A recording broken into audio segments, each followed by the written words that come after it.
Universe, तो उसके पीछे एक ही फोर्स है, वो कौन है? महिलाएं।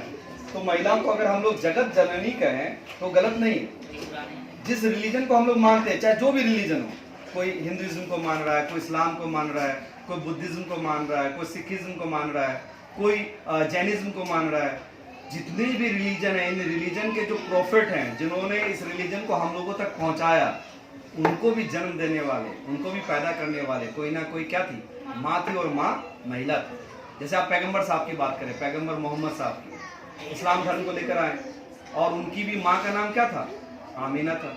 और पैगंबर साहब का कहना है हदीस में कि जिस घर में बेटी होती है उस घर में क्या होता है?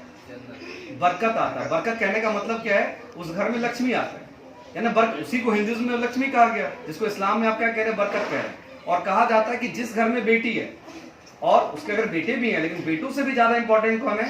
बेटी है। और इस्लाम में यह भी कहा गया कि अगर आप बेटी को पाल पोस कर, अच्छे से परवरिश कर, उसके अच्छे घर में अगर रिश्ता कर देते तो आपको जन्नत दुनिया में ही मिल गई। इसके साथ साथ इस्लाम में यह भी कहा गया कि अगर आपको जन्नत जाना है, हर इंसान सोचता है ना मुझे स्वर्ग जाना है, हेवन जाना है, या जन्नत जाना है, तो इस्लाम में कहा गया कि अगर जन्नत जाना है तो अपनी माँ की क्या करो? सेवा करो, क्योंकि माँ के पैरों के नीचे ही क्या है? स्वर्ग है, जन्नत। उसी तरह मर्यादा पुरुषोत्तम श्री राम को देखिए, उनकी माँ का नाम क्या था? कौशल्या। कौशल्या। तो वो भी एक महिला जो मर्यादा पुरुषोत्तम राम को जन्म दे रही है, और राम हम लोगों को जीने का तरीका सिखा रहे हैं। उसी तरह गौतम बुद्धा की बात करें, बुद्धा बुद्धिस्ट धर्म को ला रहे हैं, पूरी दुनिया को शांति सिखा रहे हैं। उनकी भी माँ थी महामाया, और उनको पालने वाली माँ महाप्रजापति गौतमी। तो दोनों महिलाएं थी। लाखों एग्जाम्पल है, चाहे आप मरियम को ले लीजिए, ईसा मसीह की माँ को ले लीजिए, या आप गांधी जी जो इतने महान व्यक्ति हुए, उनकी भी माँ पुतलीबाई को ले लीजिए। यानी एक लाइन में अगर कहा जाए तो महिलाएं क्या हैं? वो हमारी प्रेरणा स्रोत हैं। कभी माँ के रूप में प्रेरणा स्रोत, हमें जीने का तरीका, चलने का तरीका, बोलने का तरीका सिखा रही है। कभी बहन के रूप में आपके साथ क्या है? एक भावनात्मक लगाव, एक भावनात्मक अटैचमेंट। जो बहन और भाई का रिश्ता होता है, ये दुनिया में माँ और बेटे के बाद जो सबसे अच्छा रिश्ता वो किसका है? भाई और बहन का है। भाई बदल सकता है, लेकिन बहन कभी भी बदल नहीं सकती। मुझे बचपन से ना एक चीज की कमी खलती थी। हम लोग परिवार में 4 भाई, हम लोग हमेशा अपनी मम्मी को कहते थे कि मुझे बचपन से एक कमी लगती है हम चारों भाइयों को, कि हमारी कोई बहन नहीं है। जब रक्षाबंधन आता था, मैं अपने दोस्तों के हाथों में राखी देखता था, तो मुझे लगता था कि मेरी भी कोई क्या हो? बहन होती तो मुझे भी राखी पहनाती।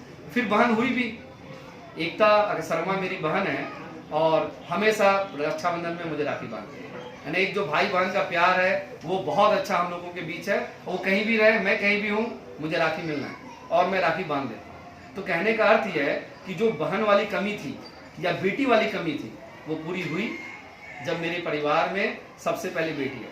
मिसेस का कहना था कि बेटा हो, लेकिन मेरी दिली इच्छा थी, और मैं कहता भी था गॉड से हमेशा कि मुझे पहली अगर बेटी हो तो मेरे लिए बहुत खुशी की बात होगी, क्योंकि बचपन से मैं बहन की कमी को महसूस किया था।